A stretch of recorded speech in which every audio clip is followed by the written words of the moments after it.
Okay. You ready? Yep. Welcome back, everybody, to the second episode of 2 Point Perspective. I'm Reynolds, and this is my co-host, Lizzo. And this is where we bring you a 2-point perspective on life in the saddle across generations. And so today we're diving into horsemanship. But before that, Lizzo, we have had quite a few people sort of wonder and ask us how we know each other, how our friendship came to be. So let's give them a little bit of that information. Okay, so you start. Okay, so Lizzo and I were riding at the same barn. She was there before I was, and then I came, and both of our horses were experiencing ailments at the same time. And lucky us. And we needed to take our horse to a vet that was like to a clinic, or horses. And she lives much closer than I do. So she was like 15 minutes from the barn, and I was like about an hour. So we had to get up really early a couple of mornings to go to the clinic. And she was like, why don't you just stay at my house? And then you don't have to get up really early and drive over. And I was like, that sounds like a great idea. So then I infiltrated her house, and she has all the wine. And so we ended up hanging out after we'd been riding at the barn and coming over here and pouring ourselves a couple of glasses or more and diving into all the things we're diving into now and just talking. And we were staying up until the wee hours of the morning discussing. We're sort of dangerous. Yeah, a little dangerous, but we have a really good time. No, and then we've actually stayed together when we've gone out of town to Florida to horse shows. To horse shows, yep. And stuff like that. Even your mom. Oh, yes. It was a whole family affair. I tell everyone that Lizzo and her husband Joe are my adopted family, and she goes around telling people that I'm her adopted child, and we're a fun group. We are. All right. So today we're diving into horsemanship. How we rode in the 70s versus how people ride today. Sure. It's a little different. It's a lot different. Back then, basically, it was get on, hope for the best, hope you don't die. And now it's a lot of apps and videos and fancy gadgets and therapies and tack equipment changes and things like that. And you know a little about the therapies. I do. I am a PEMF MagnaWave practitioner, so I do. There are some good things that have come out of the advancements in science and tech and things like that. So honestly, I'm not sure which version of what we do is better, but the old one would get you. You might make a mistake and get kicked in the face. Happened to me. But today, if you make a mistake, you get put on social media. Yeah, I mean, it's same fear, different audience. And I think a lot, jumping into that a little bit is your mistakes can be put out there, but also, are you hiding your mistakes too with the social media and things like that? Yeah, and that's a whole other episode to talk about. I know that's a popular topic these days, but if we were talking about the way that we touched a little bit on it in the last episode about some differences in teaching and training and how we ride today versus things we did then. And I do think that it's a worthwhile discussion just to point out some of the differences. Again, we were talking about how we both had green horses, but we didn't ride. People didn't have professional trainers or riders, so therefore we had professional trainers, but we didn't have professional riders always. Right. And so your trainer's job was to teach you how to teach your horse. Right. And that made for a very different kind of riding lesson. It made for a very different riding environment. And I think, we can look at the way things have changed today, even whether it's due to insurance or whatever, but you're not allowed to jump outside of a lesson, for example. Right. And when I grew up, we did. Sure. Nobody said don't do it. I know we didn't do it excessively because you wouldn't want to do that, to your horse. Yeah, sure. Yeah. But you did kind of have some homework exercises that included fences and things that you could do. But absolutely. I don't think that happens today. Well, I was saying to you earlier that growing up, we would do all sorts of funny things, and we certainly could ride without our trainer present, and we might jump some low things, but we had the ability to kind of explore our horses and explore doing funny things, and albeit sometimes in retrospect, some things we probably shouldn't have been doing. But, some days we'd be like, okay, we're going to go ride our horses bareback in the field, and we're not having a lesson today. And I mean, we were like just cut loose, and all of us were out in the field. It would turn into who wants to race who over there? And it would, the horses are bucking and galloping, and you're having the best time, and you're hoping somebody doesn't fall off, like you said. Hopefully that mistake doesn't get somebody killed and hurt. But, this like self-exploration and being outside and being with your horse and doing sort of, I don't want to call it rogue, but sort of free-spirited things with your horse, like that's part of my experience. I would never have changed. Absolutely. And I mean, I would agree completely, but I find it so interesting because in today's world, children, first of all, parents put their children in lots of different things. Oh, sure. And they try everything. So most of the time, kids are maybe lessoning once, twice, maybe if they're lucky, 3 times a week, but that usually doesn't even happen. So if you think about it, if you play tennis, if you play the piano, you're given homework, you're given exercises. Right. With tennis, you can go hit the ball against a backboard. You don't have to play with somebody, but you can practice your stroke. Yeah. With the piano, you sit at home and you do scales or you practice, but you practice every day. Absolutely. You could never be successful if you only went to your lesson once a week.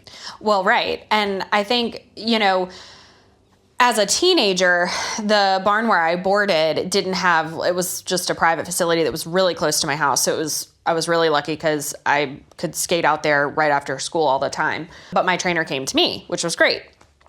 But she had no problem at that point with my skill level. Maybe I wasn't jumping as high as maybe I did in my lesson, but she would have an exercise that she left and she'd be like, okay, so obviously, hack your horse, practice that, whatever.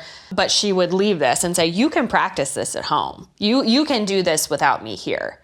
And I think that that was a confidence building thing for me because my trainer trusted me and believed in me to say, I know that you can handle doing this skill. And if you make a little mistake, or even if you make a big mistake, it's, knock on wood, not going to be catastrophic or something, you're not going to mess up the horse. You're not going to do any of that stuff. And I think that's a mentality that's pretty big. And in the change from when you were growing up and then also now, which is the person learning how to ride their new horse or the person riding their green horse is somehow going to undo or mess up something the trainer has put into them. And while that might not necessarily be fully untrue, part of, I would argue, the trainer's job in that scenario is to relay, as you were saying, the message of, this is how you're going to accomplish this with this horse. And it's not going to be perfect from the jump start. You're going to have to learn it. That's how you learn as a rider. I mean, all the horses I've had have been green when I've gotten them. That's just how we've been able to afford to have the horses that I have and be able to do what we've done. And in every single one of those horses, I have learned amazing skills that I had to learn because of how this particular horse was going or a skill that they were learning. So I had to learn how to reiterate that to my horse, but then I've taken it to the next horse. If they're doing something funny or something I can't get quite right when I'm hacking by myself, I'm like, let me think about how that trainer told me to do this thing with that horse. Let's give it a try. But how do you learn those skills now, do you think, if that's not always the way that it's being taught anymore? Yeah, this is a question. I really don't know. Right. And I mean, like I said, somehow I got hung up with or obsessed with finding a distance, for example. And, what I've begun to understand is that when I rode thoroughbreds growing up, thoroughbreds carry you. And I feel like all I ever had to do was kind of let my foot off the gas a little, or hold on to the brake a little, let your foot off, and then the horse is going to go forward and find the distance. completely opposite with warm blood. And so for the last 10 years, I've really struggled because I don't really know how to create that rhythm that impulsion. You need Right. to find or to see the distance of the jump. So it was kind of interesting because I've gotten really hung up on that, probably to my detriment. Right. Because I spend my time freaking out. Like if I don't see it, oh my God, I know, I'm eating it. And it's interesting because I go back to the fact that when I was growing up, as you said last time, there was no children's when I did it. Right. The large ponies were 3 foot. Yeah, and that's then the same for my mom. When you rode juniors, it was all 3'6". Right. That was how And how it was then for her. my horse was pretty hot, needless to say, and so we did. I just figured it out myself that we lunged him for an hour before an hour. I mean, literally, I would ride him the day before a horse show, put him out after I gave him a bath, or before I gave him a bath, and chase him around the paddock just so he'd run. And then the lunging thing was not as big of a deal then as it is now. And so then the morning of the horse show. But I'd also argue that, sorry to interrupt you, the way that the horse show is judged now was far different than how it was judged then. Oh, absolutely, because we were carrying a little lick and having a little pace was not a problem. Oh, we had to, because you were going up and down hills on an outside course. Right. And there was no related distances and, all that. So anyway, and back then too, you did not do 2 trips at the same time. It was one class. So it would be one trip, the greens, one trip, the working hunter, one trip, the juniors, one trip, and then you would jog and they would judge it, and then you do the next trip later. Like they would do those 3 and then come back and they change the course and you do the second trip later. And then we had what was called the state class. Right. And that was the one money class in the day. And that would be the last class of the day. Right. I mean, your last class, whatever the rotation was. So in the morning, I had a routine, and he would get lunged, and my first and second trip were hit or miss, but I would almost always win the state class. Oh, well, if you're going to win one. Well, I know, because he was so tired by the end of the day. Right. And so eventually we sort of figured out that maybe he would do the jumpers better. But when you did the jumpers back then, they were all 4 feet, 4'6". I mean, they were huge. And that was the junior amateur jumpers. Yeah. And so, I mean, obviously, I must have been able to find a distance or I'd be dead. I wouldn't be sitting here. I just can't imagine that I was so bad. But I feel pretty bad these days. And then recently I heard someone told me they had gone to a Don Stewart clinic, and they said Don said that everybody should do poles or cavaletti at the very least, and not going to hurt your horse. Yeah. To do them almost every day to make sure that your eye is in tune. Going back to piano lessons, right? There's an opportunity to practice. And and it's so easy to get focused on the distance and being like, oh, I'm not okay. I'm a couple feet off or a couple inches there or here, when really all of it comes down to rhythm. Right.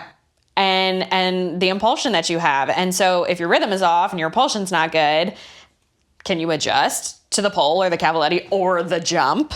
That's hard to do. And so if your eye is trained more to the pole or the cavaletti, and that to me, it's almost like a mind twist, because you think you're like working on your eye when really you're probably more working on your rhythm without realizing it in between poles.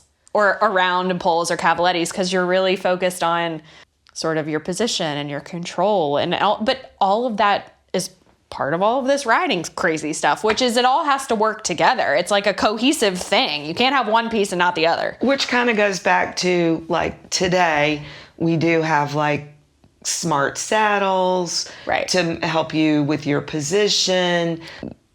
Girths that measure heart rate, of your horses. I mean, it's all... it's a little bit like, to relate it to like the medical field. it's so much information. Is it too much information? And while I think it's all really fascinating and interesting, sometimes it's like, strip it back for a second. If they're like, let's like pare it down to just basic stuff. But I do think like some of the tech advancements are good. I mean, I remember when video, like at horse shows where you could buy your round and they'd burn it to a DVD and give it to you at the horse show. We got tired of paying for those. Then my parents just started videotaping me all the time. And it's so easy for when you're on the horse and your trainer is telling you something on the ground, you need to pull your shoulder back or your heels, your leg's too far forward. And in your mind, you're like, my shoulders are as far back as they could possibly go. My heel is not too, like, what do you mean? It's like, I can't change all of this. And then you go back and you look at the video of yourself riding and you're like, oh. I get it. Right. So like, that's where I would say, okay. To your point, that's how being able to see all these rounds and learn from them is huge. That's how I finally gave it up on the thoroughbred, is I finally watched enough video that I understood what it was that they were seeing differently that I wasn't. Right. So, okay, let's talk about the differences in barn culture from then and from now. Oh, yeah. I mean, for me, like, growing up and moving in Virginia, like, I've had to hop, like, like my horse has traveled with me, or horses at the time. Kind of like, okay, well, I'm moving, so are you. Come on, let's go.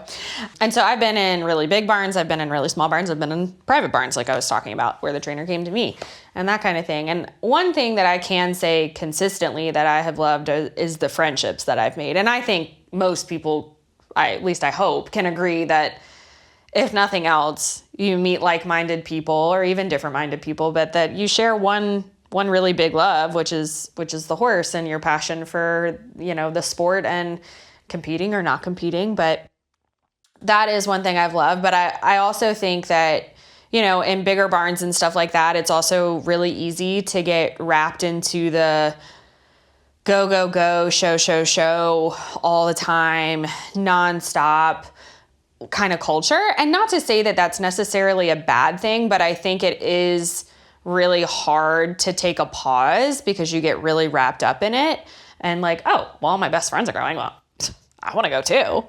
And, I had a life sort of tragedy happen, and I was, just by the sake of it, was sort of forced to take just a pause, and I needed my focus to be elsewhere. And taking a step back, like, and don't get me wrong, I would spend every day at a horse show if I could. I love horse showing. But it also reminded me how important there are, the other things in my life are. And that they have a very big priority and space in my life too. And so I still go to horse shows, and I work at horse shows, and I ride all the time. But it's not such a has to happen right now all the time. And I think you're a testament to that, because you even like gave up riding while you were building your career, having a family and children, and you still came back to it, which my point being, the horses are going to be there. The competitions are going to be there. You don't have to do it all the time, all at once. Right. And I think that some of the thing that has gotten different is now, like, I was thinking back about Sunny and like where I started, and people had their draperies, and people had their sign with their stable name, and you did dress up, when your spaces when you went to horse shows and things like that. But it seems like now much more attention to, you have to order your bandage bags from the clothes horse, and here's the colors, and your trunk, and I will say the clothes horse does a great job. They do. Oh, listen, if I had all the money in the world, I'd just deck out everything all the time. Exactly. I could get sucked down that rabbit hole real bad. So bad. I mean, her things are just beautiful, but it is. But I'm just saying it's now sort of, it's not just you getting to the horse show, it's all the extra things. Yeah, you gotta have this has to match. You gotta have that. Oh, we've changed this, so get this too, and have this too. And it's like, well, I mean, I know my scrim doesn't match, but that scrim costs half my mortgage, and like it still works. Like, it fits. Shove it on them. So yeah, I mean, it's definitely a different feeling about that. It is, and if you have a plastic trunk. Oh my God, yeah, and let me tell you, those things are convenient. They have a handle and they have wheels. I'm like, maybe we just need to, put panels on the plastic trunk. I guess you could always get a trunk cover. To put on the plastic trunk. Well, listen, call me old school Lizzo, but I have a beautiful wooden trunk that my stepdad made for me when I was a teenager. And that's his business. It was cabinetry, custom interiors, all of it. So my trunk is a piece of art as far as I'm concerned. And so and we did put wheels on it, so that's convenient, but it is huge. So it comes along with me everywhere, and that was all fine, and everybody had trunk covers. Like everybody had a wooden trunk, you put a trunk cover over it. And now everybody's moved over to the paneled trunks, and those cost a fortune. I mean, they're beautiful, but I'm like, at least for a while, this wooden one's this thing still has life left in it, Totally. Yeah. I know. It's really... I keep thinking about like what else is kind of high tech that has come into the barn like that where, it all needs to match. It's funny because they asked me at a different barn now, and they asked me if I had a back on track blanket. Yeah. And I'm, no. Well, but the therapy side of me says, go get you one. I kind of thought that, but it's funny because they were saying for the horse shows for them to be warm to sleep in, but I have a Baker sheet and a medium Baker blanket. I mean, that's great. So, well, they want an extra layer that helps keep them warm and distribute the heat to the proper places, Lizzo. So it helps with circulation while they're taking that snooze. Well, actually, I was told that was just fine. I could use my Baker. That was good. But I'm on the trainer side. Listen, you can layer. I can layer. Yeah. So anyway, are you the only person that uses the Bakers? No. I mean, I love the Bakers. Don't get me wrong, but also I'm a huge proponent of the back on track. Well, I love the back on track as a layer. My current horse right now, he gets really warm at night when he's even if he's clipped. So even if it was going to be super, super cold, he would get what felt like he wouldn't sweat, but he just felt like really, really warm under his heavyweight stable blanket. So what we started doing, this is thanks to your daughter, we all talked about it, was putting his back on track underneath because it helps do the circulation, and then putting his medium weight on top. So then he was getting the properties of the back on track, but also staying really warm, but not getting too hot. So that's cool. You could layer. Yeah, and since we're on that topic, but then versus now, talking about like wrapping them. Oh yeah. At horse shows, I've had some of those back on track wraps. Yeah, I love them. And that seems so techie versus poultice and I mean, it used to be even flannel bandages with a safety pin, and now that was before the days of Velcro. Yes, but I remember the quilts.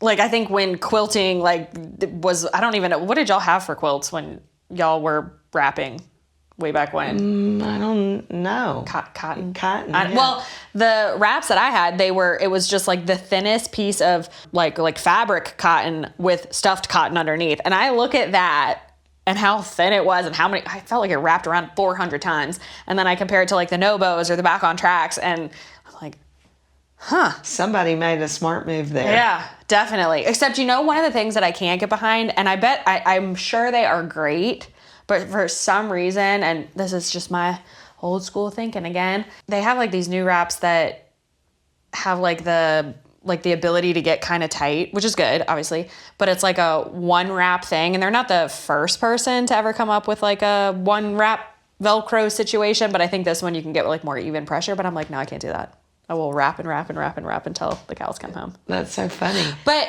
it's interesting between the two. I am a huge believer in poultice paper wrapping, but I also like the back-on tracks. So it's weird because I like them for different things. That's true. And then it's funny because nowadays I never knew about alcohol.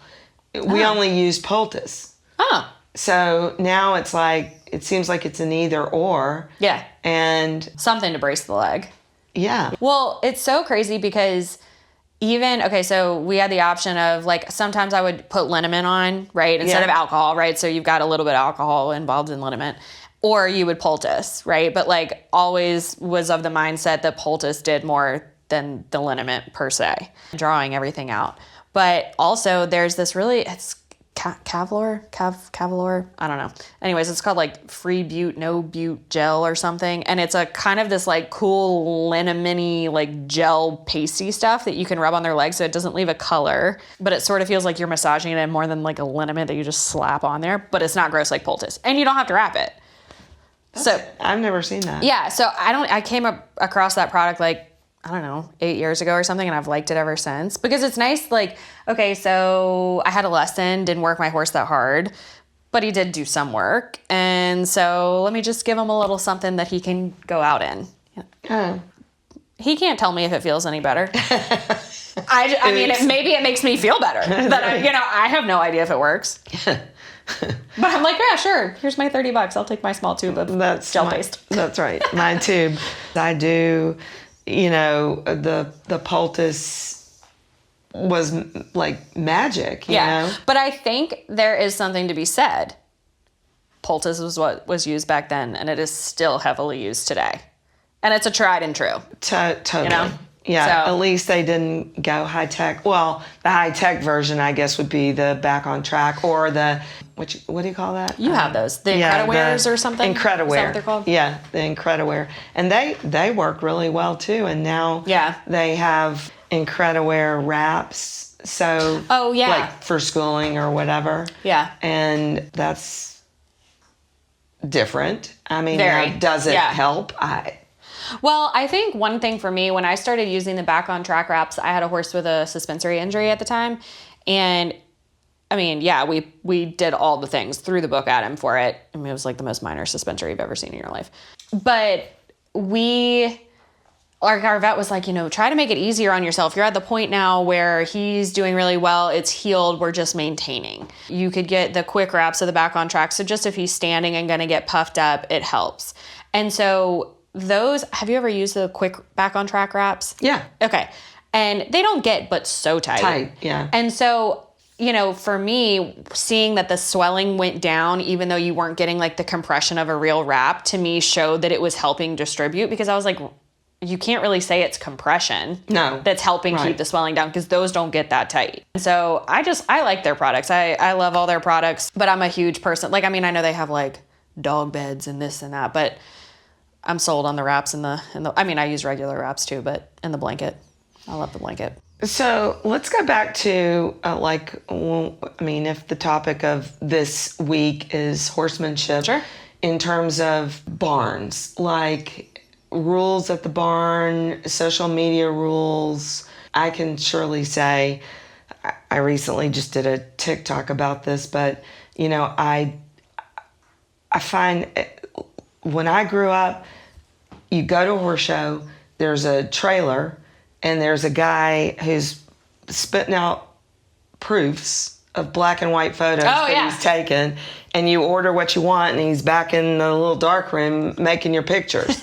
And I mean, you could go over and look through all those pictures, and you could probably see some pretty horrifying, poses, but of other people, but that was the extent of it. I mean, if you didn't like the picture, you didn't buy it, and therefore, sure, and that was that. And that was that. But now, all of a sudden, it seems like we're all about. I'm just curious how barn rules help horsemanship. Yeah, I mean, my opinion on the matter is I think it depends, obviously. It's going to change, right, no matter where you go. But I think ultimately it seems like, and I get it from both sides, like you've got a big barn, you've got a lot of clientele, there's a certain way that you've got to have things done to keep efficiency and manage all of it and keep everything consistent. And you're going to horse shows where, if God forbid, somebody had Neosporin on their finger and went and fed their horse, and but then the trainer's name is attached, and then everybody's in trouble. It's like, okay, like you could spiral out of control on those what if scenarios. But at the same time, where at least growing up for me, it was getting your horse ready in the morning, getting to the show or getting to the barn before you had to like trailer out to the show, or if you were going overnight, before you left, packing all of your stuff. You got to the horse show, your horse went in the stall, it wasn't bedded yet, or if they were good standers, then you'd get getting your bedding and getting them off the trailer as soon as possible. But all the care beforehand, all the care after the ride, it was all left up to us. So that stuff was taught to us. Like, okay, your horse has to be wrapped today. I'm going to teach you how to do that. And maybe you were supervised for the first couple of times to make sure you're doing it right. And there was no option to pay someone else to do it. I mean, you might have gotten help. Maybe your trainer helped you in braid, or, I don't know. Maybe you were only there with 4 people and not 20. Or they helped you get your horse wrapped or something like that. But it wasn't an option of I do it or I don't do it because I'm paying someone else. Maybe it was all hands on deck and everybody. I mean, at least for me, my girlfriends and I, it was like, okay, is your horse wrapped? Yep, my horse is wrapped. Okay, is your horse wrapped? No, I'll come over there and I'll help. It was like a party of everybody getting their horses put away and all of that. And now it's to me a little bit. It's not like this is across the board, everybody does it. It's like, how fast can I get to the barn for how fast can I leave? Yeah. Let me check. And so I think there's a little bit of that gets lost in the fray of the whole thing of, are we teaching the younger generation whose parents are paying for their 1 or 2 riding lessons a week? Are they only spending that time on the horse? What about the aftercare? And I don't mean like teach them to brush off the pony. I hope that that's happening. But hey, so, we've got an extra 20 minutes today because the ground was frozen and it's wintertime. Let's practice wrapping a leg. Do you know why we do this? Do you know how to do this? And I would hope that the answer to all of that is, for a young kid, no, teach me. And I don't know how much of that's happening. I don't either. At least in the places that I've been as an adult or seen, Yeah, I mean, for me, yes. When we first moved here, we started at a barn that was, for lack of a better word, kind of old school. I mean, yeah. You could pretty much ride bareback. You could do what you wanted. You could ride in the creek, Yeah. The kids did have sleepovers in the hayloft. No one could breathe the next day. Yeah. Stuff like that. But subsequently, it seems like once you start to horse show, it's a varying degree. Yeah. It's like either it's a barn that goes to local shows, or it's a very high level barn, or a barn that does both. Yeah. And I think the best mix that I've seen is ones that probably do both, or that at least show a little, like, not to say that they won't offer the service where they'll take care of your horse, but at least to kind of encourage you to do it yourself. And I think at least that's good. I mean, now, because to defend the other side, if you're running this big operation or a barn or a show barn and you don't offer that as a service, that really bugs some people. Oh no, I want to pay for my horse to be taken care of. And if you don't offer that as a service, that's on their list. But then there's also barns where you don't have any choice. Right. That's what they do. Right. And I mean, I can see both perspectives. Oh, for sure. But I mean, okay, so think about, from your life anyways, you've been there, you've done that, you know how to do it. So, and also you've made a career and you've made your money. And if you want to spend your money by saying, okay, yeah, y'all can go ahead and do it. It's not like you wouldn't jump down there and go do it if you needed to or had to. I get worried about the people that are my age and younger where that's the only option. Oh, absolutely. You know what I mean? Where, oh no, that's just how our barn does it. Okay, well that's fine, but have you ever done it? Do you know how to do it? And that is what sort of makes me a little bit sad, because that's kind of like you're getting down and wrapping your horse's legs every day. That's when you see, has that bump always been there? Yeah. Has their leg always been like that? You catch things that you otherwise wouldn't when you're not rubbing your hands all over your horse. Oh, I agree. I mean, there is, some barns have an option to have your horse ready when you come for a riding lesson. So I see some of these kids, come and get on their horse and get off, and a groom takes their horse and is washing them or whatever, and the kid goes, here's a treat, bye-bye, and is gone down the driveway. And I think that there are certain circumstances where, like, okay, parents juggling this kid and that kid, or we've got an event to get to. Great option to have that service. But if that's how it is all the time, like, I know. That would kill me. My favorite part of there's a lot of favorite part of my day now that I have a little munchkin, but at the end of a work day, before I had a child, I go over to our family's farm and I'm picking out the stalls. It's just quiet. It's peaceful. I'm surrounded by the horses. And trust me, there's a lot of patting and treat giving, but I don't know. If I just showed up, did the riding, I don't know that I would find it all that fun. I mean, the riding is fun, but there's a lot of other stuff that goes into it that's fun. But it's all the stuff we were talking about before. How do you no wonder all these kids, like, even with their social media, talking to each other, feel maybe not as accomplished or want to act like they're more accomplished. Right. Because if you only get to come and ride twice a week and you're not or even if you ride on the flat in between, but you're not really getting to practice. Right. And then you go to a horse show and you're constantly comparing yourself.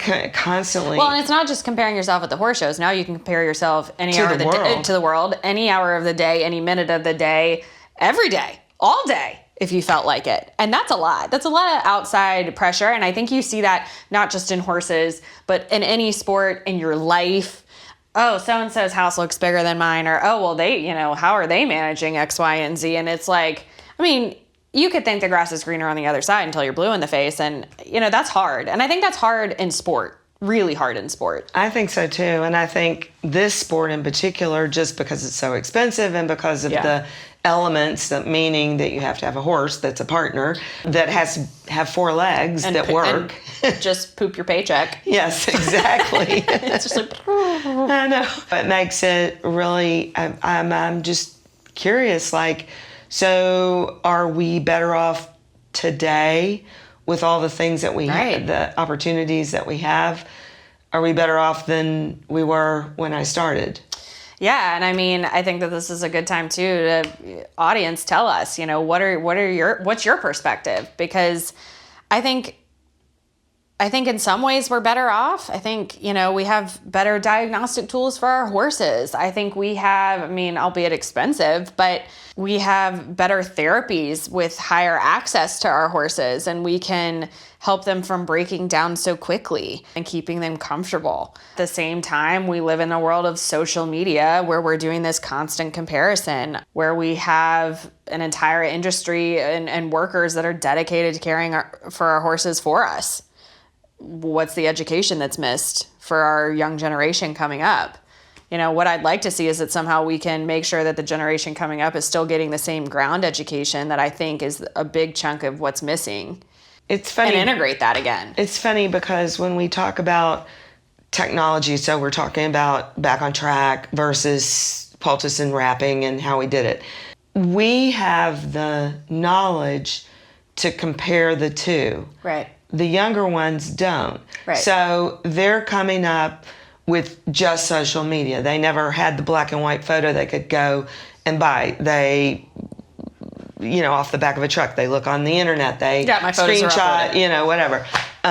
Whereas, how does, when you think about it, I've always thought it was interesting that bridles and saddles have never changed. No, we've had enhancements in trees and the materials and stuff like that, but in terms of their overall, what they do. So then the high-tech part of it has become bits. Yeah. You know, like bits change. Saddle trees, like you said, I mean, there's all kinds of arguments over, you know, foam or wool or whatever. But basically, the saddle itself is still the same. Is still pretty much the same. So I'm just curious because it's like our younger generation is growing up with tech tools available, and they won't even know like really what the old school was because if there is old school, someone else is doing it for them. Yeah. And so if there's something new, that's what they know about. And I don't know. It'll be an interesting. Well, it'll be interesting to see where it all falls. Yeah. I mean, does old school or new school win? No. And I don't know. Because I hope it's a combination. I hope it's a combination. And like, if I could say, like, oh, in the future of the sport, what would I wish? If anybody cares. You know, it would be, because that is a big concern for me, having a daughter now. You know, my mom was talking about, like, you know, how would you introduce her to riding? Would you introduce her to riding like how you were introduced to it, or how you do it now?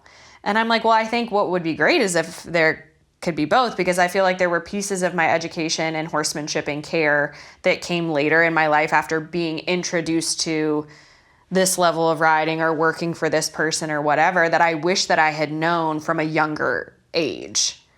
And so for me, I'd be like, well, I mean, I think I'd like to give her the freedom to play around with poles on the ground or go, you know, get herself dumped bareback riding out in the field on her pony if she so chose. I mean, don't want her to get hurt, but at the same time, like, hey, you're going to know exactly how wraps should be put on and how to present yourself appropriately if you're going to a high level show and that kind of thing. But that's because you're an educated mom. Right. Not everybody is. So that's like what I would like to see for her generation. And even, you know, the in between is like, okay, everybody, like, I don't know. Maybe we need to have clinics on just horsemanship, like a whole bunch of them. Or just have a bunch of clinics to teach moms the way that it used to be. Not that they have to learn it, but they have to, I mean, they don't have to learn how to do it, but they need to know, like, expectations or what things that they're missing. Yeah. Because the business is so different. Well, you know, one thing that I think is really cool too, thinking about this now, like in terms of education and stuff, I rode in school, in college. And so there were some, I mean, like our stuff, like the levels of the kids were like all over the place. And what was cool about our college is like you could take it as a PE class. So like you could have never sat on a horse a day in your life and you get totally introduced to it. So that's pretty neat. But we had people that like came from barns where the care was totally taken care of for them. And then people who totally knew how to do the care. But then if you were on the team, you got a care horse. And so like if maybe some of your skills were okay, but you weren't totally great at them or something, you got good at them and you had friends that helped you. And so, you know, the care and the focus of the horses was really, I mean, we obviously, like the barn had staff that on the day-to-day stuff they were taking care of. But when we had things going on, you know, it was up to us. And that was a cool perspective. So like, even if you like missed it growing up, like there was still an opportunity to catch it. Yeah, to catch it. And I think like that's where I hope those opportunities still exist, because riding programs, like unless you're at a big D1 school, are like becoming like fewer and far between. And the opportunities with more big barns coming along and being like, nope, we're handling the care. While I understand it from a business perspective, it's also, you know, it's gonna end up being detrimental, in my opinion, to our sport if you're missing a big chunk of that horsemanship.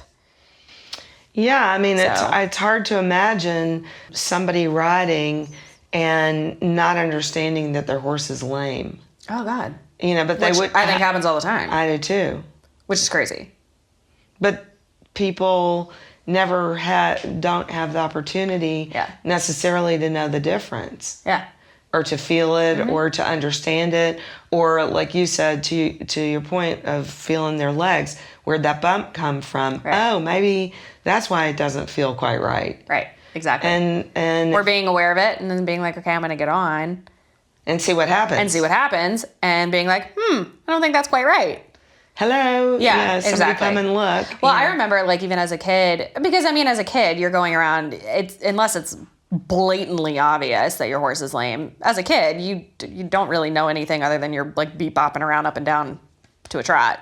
But I remember my trainer being like, hey, trot in a small circle this way and let me see her go around, or, you know, do whatever. And I would be like, what are you doing? And she's like, yeah, your horse is lame. And I was like, what do you mean? And we didn't like push the limit, but she'd be like, trot here.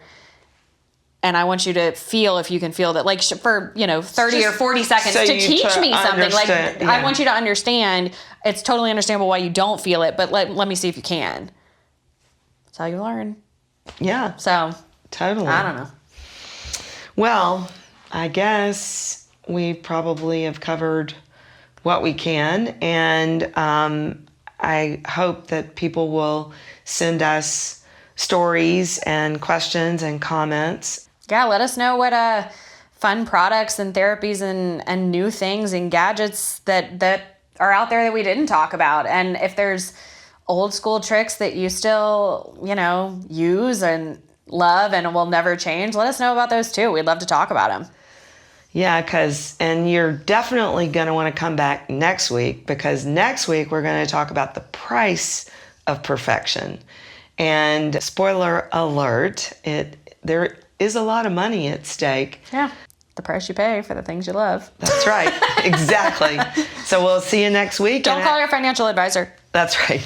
And as we say, let's ride.